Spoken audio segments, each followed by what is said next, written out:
Hey guys, welcome back to my YouTube channel Roy Edu Classes. My name is Saurav and today I'm going to teach you chapter number 3 of geography, that is motions of the earth. तो पिछले कुछ दिनों से आपने देखा होगा मुझे कि मैं मोटिवेशनल वीडियोस बना रहा था एंड कुछ नोटिफिकेशन वीडियोस भी बनाया था मैंने। तो वो तो मैं ऐसे भी अपलोड करूँगा, उसमें कोई प्रॉब्लम नहीं है। बट हाँ, आज मैंने सोचा कि चलो ज्योग्राफी के जो चैप्टर्स है उसमें कंटिन्यू करते हैं एंड देन साइंस के भी चैप्टर्स कंटिन्यू करने हैं, क्योंकि साइंस के मैंने अभी तक 2 चैप्टर्स कवर किए गाइस एंड ज्योग्राफी के भी 2 हो चुके हैं। तो today will begin with the chapter number 3। So let's start with this one, motions of the earth. So guys, motions of the अर्थ क्या होता है? मतलब इसका मतलब मोशन से हम क्या समझते हैं? मूवमेंट। अर्थ का जो मोशन है, अर्थ की जो मूवमेंट है, चाहे वो अपने एक्सिस पे हो, चाहे वो सन के अराउंड ऑर्बिट पे हो, उसको कहते हैं मोशन। ठीक है, मोशन ऑफ द अर्थ। तो बेसिकली 2 टाइप्स के मोशन होते हैं, जैसे कि हमें पता है, रोटेशन एंड रेवोल्यूशन। जैसे कि आप यहाँ देख सकते हो, the first one is the rotation, the second one is the revolution. Rotation का मतलब क्या होता है? जब अर्थ अपनी खुद के एक्सिस पे मूव कर रहा हो। ठीक है, when the earth is moving on its own axis, that is known as rotation, and the movement of the earth around the sun in a fixed path or orbit is called revolution. Revolution क्या होता है? जब अर्थ सन के around अपने एक fixed path या फिर जिसको ऑर्बिट कहते हैं उसके अराउंड चक्कर लगा रहे हो, यानी कि मूव कर रहा हूँ, तो उसको रेवोल्यूशन कहते हैं। ठीक है, rotation causes day and night whereas revolution causes seasons. Earth के रोटेशन की वजह से क्या होता है? दिन और रात होता है, दिन के बाद रात होती है, रात के बाद दिन आता है। और रेवोल्यूशन की वजह से क्या होता है? सीज़न में चेंजेस। जैसे अभी समर सीज़न चल रहा है, इसके बाद आप देखोगे रेनी सीज़न, उसके बाद ऑटम, उसके बाद विंटर, उसके बाद स्प्रिंग एंड फिर से समर। तो इस तरीके से ये सीज़न के जो चेंजेस होती है, सीज़न में चेंजेस हो या फिर डे एंड नाइट में चेंजेस हो, ये rotation and revolution of the earth की वजह से ही होता है। ठीक है गाइज, सो अब देखो यहाँ पे क्या लिखा है? The axis of the earth which is an imaginary line makes an angle of 66.5 degree with its orbital plane. The plane formed by the orbit is known as the orbital plane. तो guys, ये जो orbital plane है ना, इसको क्या होता है? ये बेसिकली लाइक अर्थ की एक इमेजिनरी लाइन है। ठीक है, जिसको एक्सिस ऑफ द अर्थ भी कहते हैं। वो एक एंगल फॉर्म करता है 66.5 डिग्री पे, जिसको ऑर्बिटल प्लेन कहते हैं। एंड ऑर्बिटल प्लेन क्या होता है? The plane that is formed by the orbit. ठीक है, एक प्लेन होता है जो अर्थ की जो ऑर्बिट है वो एक प्लेन फॉर्म करता है, उसको बेसिकली ऑर्बिटल प्लेन कहते हैं। तो इसको ऑर्बिटल प्लेन कहा जाता है। एंड अर्थ क्या है? Earth receives the light from the sun. ठीक है, due to the spherical shape of the earth only half of it gets light from the sun at a time. Figure 3.2। The portion facing the sun experiences day while the other half away from the sun experiences night. The circle that divides the day from the night on the globe is called the circle of illumination. ठीक है guys, अब मैं आपको इसको समझाता हूँ होता क्या है। देखो, अब आपको पता होगा अर्थ 360 डिग्री पे टोटल, अगर लॉन्गिट्यूड की बात की जाए तो अर्थ क्या होता है? It keeps on revolving around the sun. तो अर्थ इतना बड़ा है जिससे कि लाइक आप इमेजिन कर सकते हो कि एक टाइम पे सनलाइट कभी नहीं पहुंचती है। मतलब सन की जो किरणें होती है ना, वो कभी धरती तक नहीं पहुंचती है एक टाइम पे। ठीक है, मतलब पूरे अर्थ पे कभी नहीं पहुंचती। मतलब हाफ ऑफ द अर्थ में मतलब दिन हो रहा होता है एंड बाकी rest half of the earth experiences the night time. मतलब जैसे आप देख लो फिगर 3.2 की बात की जा रही है। So this is the figure. ठीक है, अब यहाँ पे देखो क्या है? Day and night on the earth due to rotation. अब यहाँ पे क्या है? This is the sun. ठीक है, and this is the earth. And ये जो लाइन है ना, ये जो लाइन क्रॉस कर रही है यहाँ से, ये देखो दिस वन, इसको कहते हैं सर्कल ऑफ इल्यूमिनेशन। यहाँ पे लिखा हुआ है सर्कल ऑफ इल्यूमिनेशन। अब इसमें आप देख सकते हो ये सन है एंड यहाँ पे क्या है? इसकी जो है ये किरणें पड़ रही है। ठीक है, एंड ये जो पोर्शन है, this portion of the earth, this is experiencing day time, whereas ये जो पोर्शन है, this one is experiencing night time. ठीक है, जब ये अर्थ ऐसे ही रिवॉल्व होता जाएगा तो इसका जो ये पोर्शन है ये इस तरफ आ जाएगा एंड ये धीरे धीरे इस तरफ चला जाएगा। तब क्या होगा? ये जो पोर्शन है आप देख सकते हो, बेसिकली मैं आपको अगर ऐसे दिखाऊं तो ये जो पोर्शन है ये आपको Africa, then European part, then Asian countries जो है वो शो हो रही है यहाँ पे। वेयर एज ये जो पार्ट है, this is south America, north America, Canada.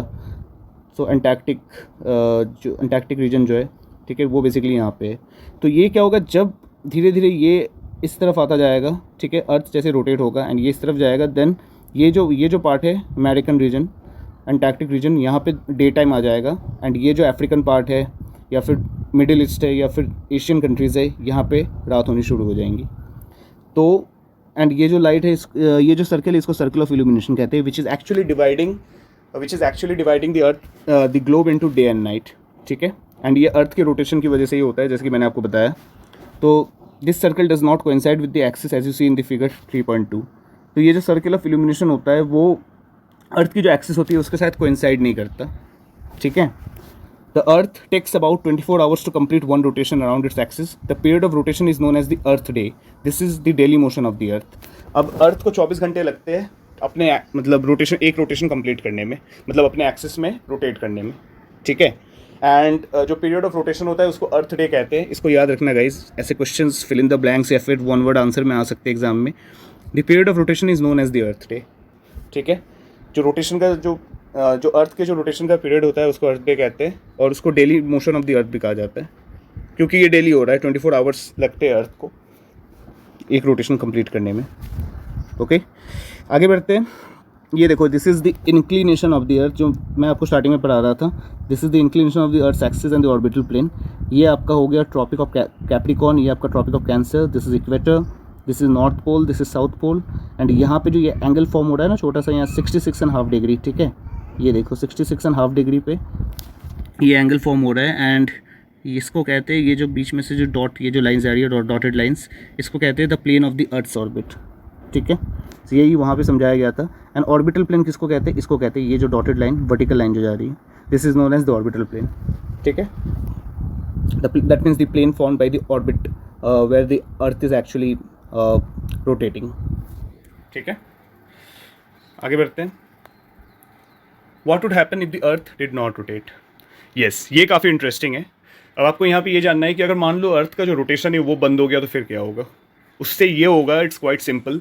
अर्थ का जो एक पोर्शन है, मान लो फॉर एग्जांपल अभी जैसे मैं वीडियो शूट कर रहा हूँ, now it's 5 o'clock in India, ठीक है, लगभग 5 बज रहे, तो शाम का टाइम हो रहा है इंडिया में।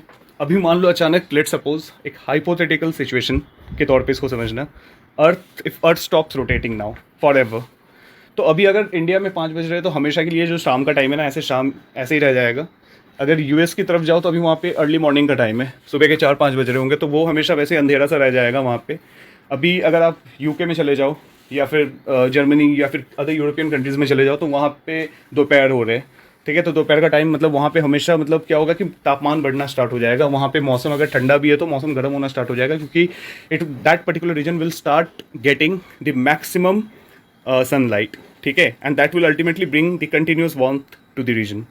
अब जहाँ पे रात हो रही है अभी, मतलब the countries like Singapore, Japan, Malaysia, Australia में अभी जैसे रात के करीब 10:30 हो रहे, ठीक है। अगर मैं कैनबेरा की लोकल टाइम से चलूँ या फिर मेलबर्न की लोकल टाइम से चलूँ, क्योंकि that is located in the eastern part, मतलब काफ़ी ज़्यादा ईस्टर्न पार्ट में है, and it's in the southern hemisphere. तो हेमिस्फेयर से तो कोई प्रॉब्लम, मतलब कोई इशू नहीं है उससे, बट हाँ, it is ahead of like Greenwich meridian time. जैसे मैंने आपको जीएमटी के बारे में बताया था, that India is ahead of 5.5 hours. तो ऑस्ट्रेलिया अगर इंडिया से भी लगभग 5.5 घंटे आगे, तो समझ लो अगर यूके में भी अगर दोपहर के 12 बज रहे होंगे तो वहाँ पे रात के 11 बज रहे होंगे। तो वहाँ पे वैसे रीजन में क्या होगा, हमेशा it will be night time. तो धीरे धीरे मौसम ठंडा होता जाएगा, एंड एक टाइम पे जाके इतना ज़्यादा ठंड हो जाएगी वहाँ पे, एंड जहाँ पे मतलब दिन हो रहा है वहाँ पे गर्मी इतनी ज़्यादा हो जाएगी that life would not have been possible in such extreme conditions. हाँ, मतलब वहाँ पे रहना बहुत ज़्यादा मुश्किल हो जाएगा, एक्सट्रीम गर्मी एंड एक्सट्रीम ठंड। तो अर्थ का जो टेम्परेचर है वो रेगुलेट हो नहीं पाएगा, ठीक है। अभी क्या होता है, अभी दिन होता है, फिर रात होती है, फिर शाम हो जाती है, फिर सुबह होती है, ऐसे इस तरीके से क्या होता है कि टेम्परेचर रेगुलेट होता है, मॉडरेट रहता है, which is actually making the conditions favourable to live on this planet.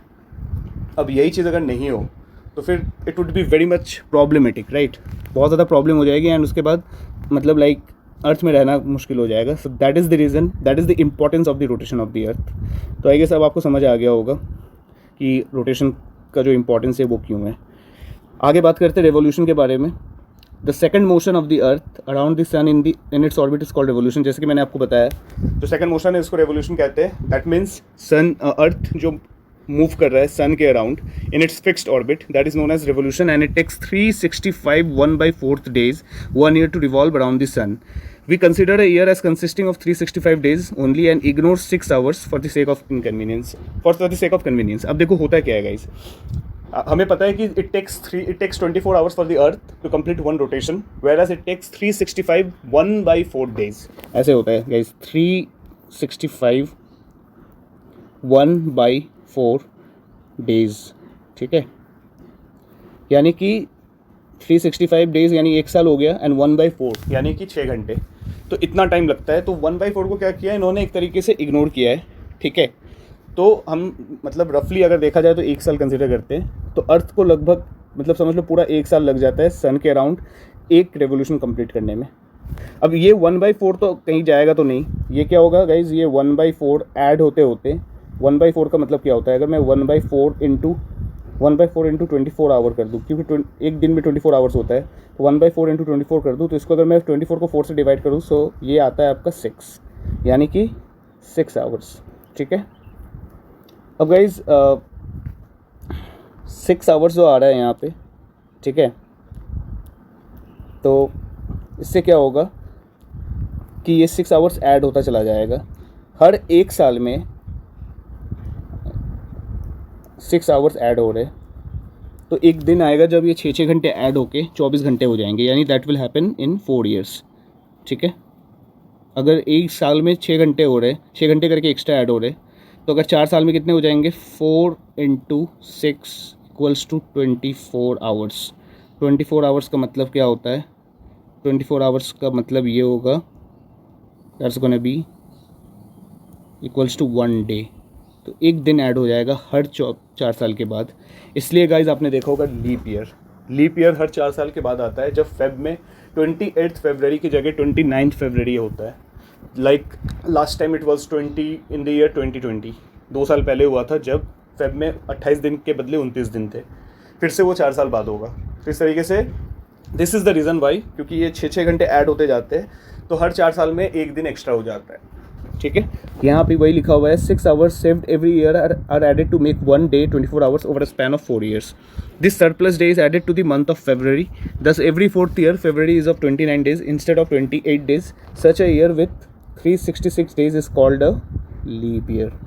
Find out when will the next leap year be. तो गाइज ये आपको करना है, तो आप कमेंट करके बता सकते हो कि नेक्स्ट लीप ईयर आपको क्या लगता है, कौन सा ईयर होना चाहिए, because the last leap year was the year 2020। काफ़ी सिंपल है, कैलकुलेट करके आप कमेंट करना, ठीक है। अब देखो, from the figure 3.3 it is clear that the earth is going around the sun in an elliptical orbit. ये देखो फिगर 3.3 की अगर मैं बात करूँ, तो ये काफ़ी इंपॉर्टेंट, ये मैं समझा देता हूँ आपको। यहाँ पे क्या लिखा हुआ है, revolution of the earth and seasons, ठीक है। अब ये है सन, ये है अर्थ, मतलब ये नॉर्दर्न हेमिस्फेयर है, ठीक है। Summer in the northern hemisphere. जैसे अभी हम लोग कहाँ पे, लाइक अगर मैं इंडिया की बात करूँ या एशियन कंट्रीज़ की बात करूँ, तो we are located in the northern hemisphere, ठीक है। तो अभी यहाँ पे सच में समर सीजन है, अभी अप्रैल का महीना चल रहा है, तो इट इज़ समर नाउ। तो अभी सदर्न हेमिस्फेयर में इट इज़ विंटर, ठीक है। अब क्या होगा, 21 जून, ये डेट याद रखना, this is very important, this date is known as summer solstice. अब यहाँ पे समर सोल्स्टिस क्यों कहा जाता है, क्योंकि ये समर सीजन है मोस्टली अभी यहाँ पे नॉर्दर्न हेमिस्फेयर में। तो 21 जून इज़ द डे जिस दिन सबसे कहते हैं ना सबसे बड़ा दिन होता है, मतलब इस दिन जो डे लेंथ होता है सबसे ज़्यादा होता है day time, and night time सबसे कम होता है पूरे नॉर्दर्न हेमिस्फेयर में, ठीक है। वेयर एज विंटर सोल्स्टिस की अगर बात की जाए, तो ये होता है 22 दिसंबर को, जस्ट इसका उल्टा होता है, रिवर्स। इस दिन क्या होता है, सबसे छोटा दिन होता है, डे टाइम का जो डे ड्यूरेशन है वो काफ़ी कम होता है, एंड नाइट ड्यूरेशन सबसे ज़्यादा होती है इनकी। तो उस टाइम क्या हो रहा होता है, उस टाइम विंटर इन दी नॉर्दर्न हेमिस्फेयर, तो उस टाइम नॉर्दर्न हेमिस्फेयर में वी आर देयर, तो उस टाइम ठंड का मौसम होता है winter, and summer in the southern hemisphere, तो सदर्न हेमिस्फेयर में गर्मी का मौसम होता है। एंड यहाँ पे क्या है, स्प्रिंग। तो एक होता है 21 मार्च जिसको कहते हैं इक्विनॉक्स, और एक इक्विनॉक्स आता है 23 सितंबर, तो ऑटम सीज़न होता है बेसिकली, ठीक है। अब ये 21 मार्च एंड ये 23 सितंबर, ये एक ऐसा टाइम है ना जब आप देखोगे day and night are almost equal, मतलब 12 आवर्स ईच, ठीक है, 12 आवर्स ईच, मतलब 12 घंटे का दिन 12 घंटे की रात, ये लगभग हर जगह होता है, ठीक है। तो ये it all happens because of the revolution of the earth and the season.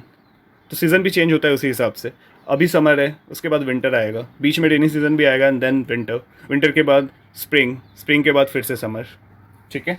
So this is what's this is what being caused by the revolution of the earth.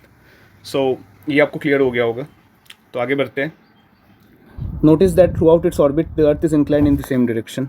अब देखो ये जो अर्थ है ना, ये एक ही डायरेक्शन में इंक्लाइंड है, ठीक है, थ्रू आउट इट्स ऑर्बिट. पूरे ऑर्बिट में देखी जाए तो अर्थ एक तरफ ही इंक्लाइंड रहता है.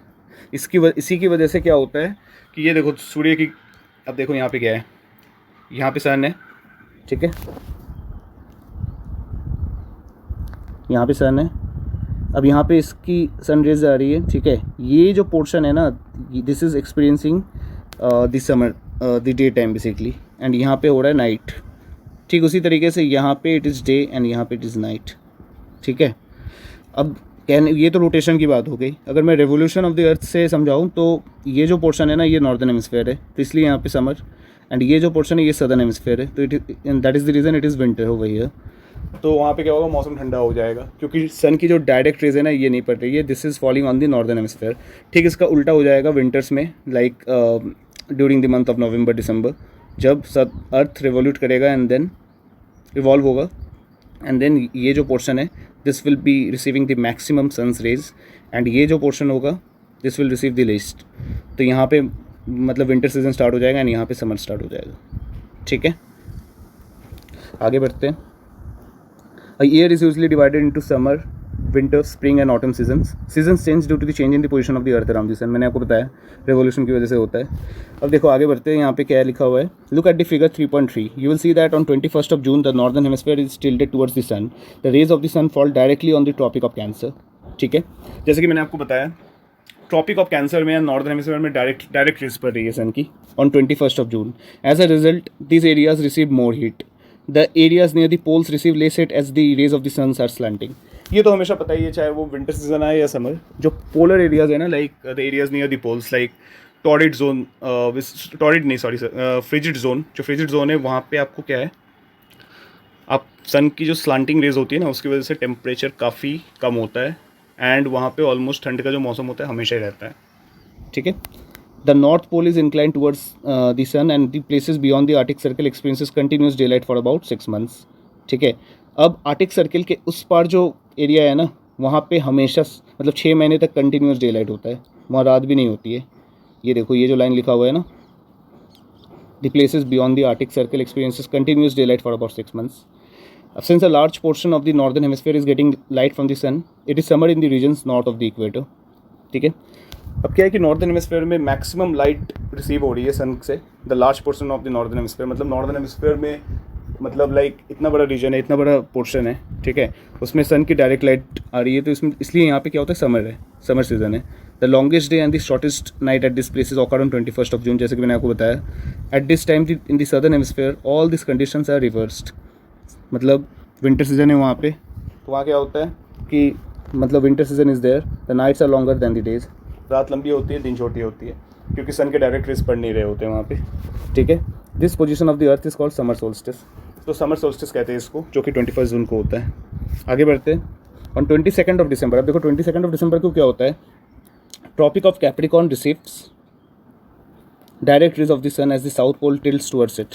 अब साउथ पोल क्या होता है कि सन की तरफ टिल्ट हो जाता है.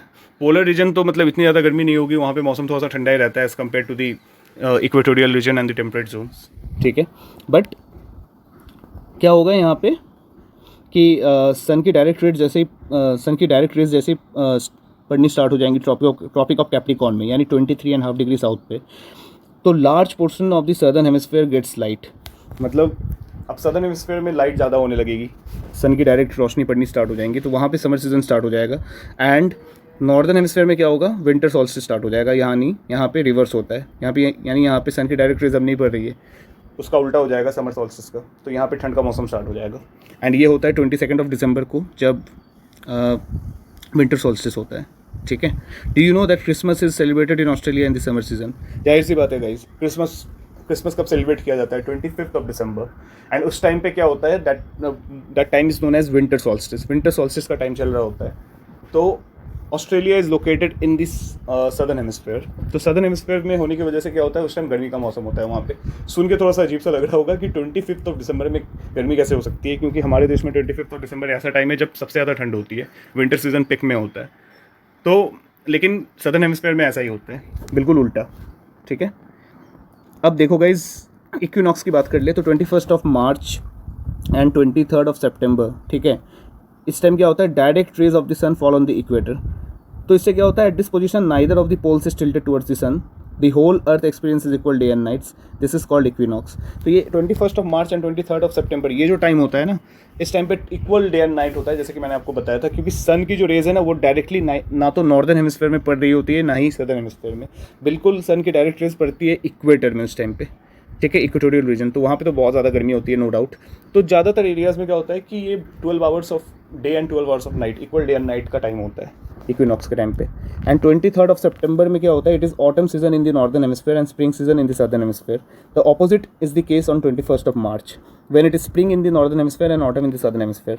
अब देखो गाइज, हम लोग अगर मैं इंडिया की बात करूँ तो we are in the northern hemisphere. ठीक है, तो नॉर्दर्न हेमिस्फेयर में 23 September it is the autumn season. आपने देखा ही होगा 23 सितंबर यानी ऑलमोस्ट अप्रोचिंग अक्टूबर, तो उस टाइम बारिश का मौसम ऑलमोस्ट खत्म हो जाता है and we start approaching with the autumn season.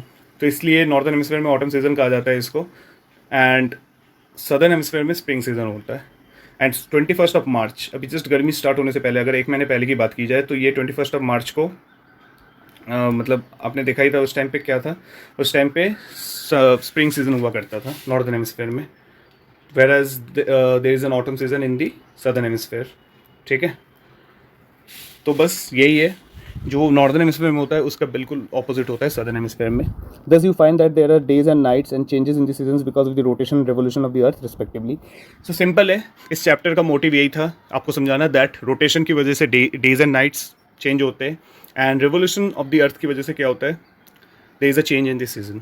अगर रोटेशन बंद हो जाए तो जो टाइम जहाँ पे कहीं दिन, अगर कहीं पे दिन हो रहा हो तो वहाँ पे दिन ही रह जाएगा, कहीं पे रात हो रही हो तो रात ही रह जाएगी, जहाँ कहीं पे अगर सुबह हो रही हो तो सुबह ही रह जाएगी, कहीं पे अगर शाम हो रही हो तो शाम ही रह जाएगी, फिर वो चेंज नहीं हो पाएगा। So that is the reason days and nights are caused by the rotation and by the revolution of the earth there is a change in the seasons.